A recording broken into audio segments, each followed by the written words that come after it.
Joy to be with you on this Monday, and I trust the Lord is working in your life. I'm just so thankful for God's goodness to us. I'd like to look at a very familiar verse from 1 Corinthians chapter 10. This chapter is a tremendous chapter on spiritual growth and then the dangers of what happens when we let our guard down. We think we're standing, and then we can fall if we're depending upon the flesh. And the example of Israel is given here. But then we have the great just confidence that through the promise that there's no temptation taken us but such as is common to man.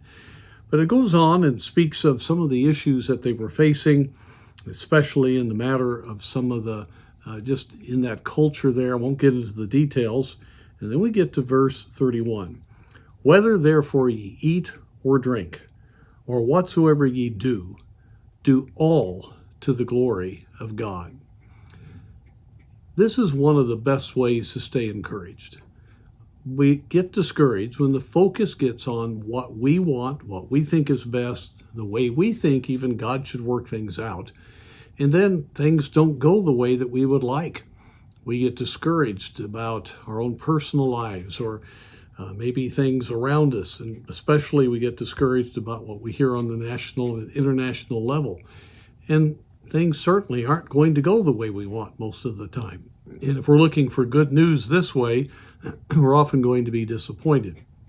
But instead, in the practical areas of life, to the more important areas of serving the Lord, whatever we do, whether eating or drinking, or whatever it is, do all to the glory of God.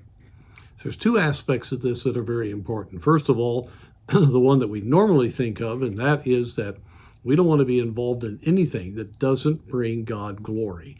And that's really one of the great helps in determining things that we should do on the practical level. People argue over whether we can do something, whether it's allowed. Well, a believer that is truly wanting to serve the Lord and wants God's glory in everything that is done doesn't even want to get close to the world, doesn't even want to take a chance that what they do might undercut the cause of Christ.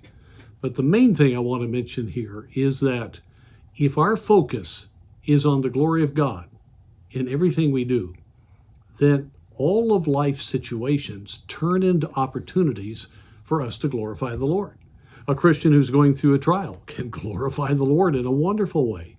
A Christian who faces disappointments can glorify God by giving praise to the Lord that God knows what he's doing and that he's teaching us lessons and that you believe that God's going to work through that. And even in the small matters of life, there is that desire to do it well, to do it right. And so the focus is always on God receiving the glory, not upon us getting what we want or having things go our way or, frankly, for us to get the glory. And it makes all the difference. A Christian living for the glory of God lives an encouraged life, lives a life that is free because it's not about themselves, it's all about Him. So you want to stay encouraged today?